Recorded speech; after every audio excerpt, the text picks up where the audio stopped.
ganyan. Umaga ngayon. Nanunuklaw to. Sit Uy! ka! Uy, chill! Chill! I swear bro, kapag hindi ka lumabas sa kwarto ko ngayon, masasapak kita.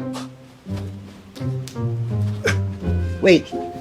Let me explain, okay? Una sa lahat, hindi kita ginalaw. Wait. Oo, malibog ako pero gentleman pa rin ako, no? Pangalawa, so kaya madaling araw. Kaya tinanggal ko muna itong damit mo. At pangatlo, huli sa lahat, di naman siguro tama na palayasin mo ako sa sarili kong kwarto.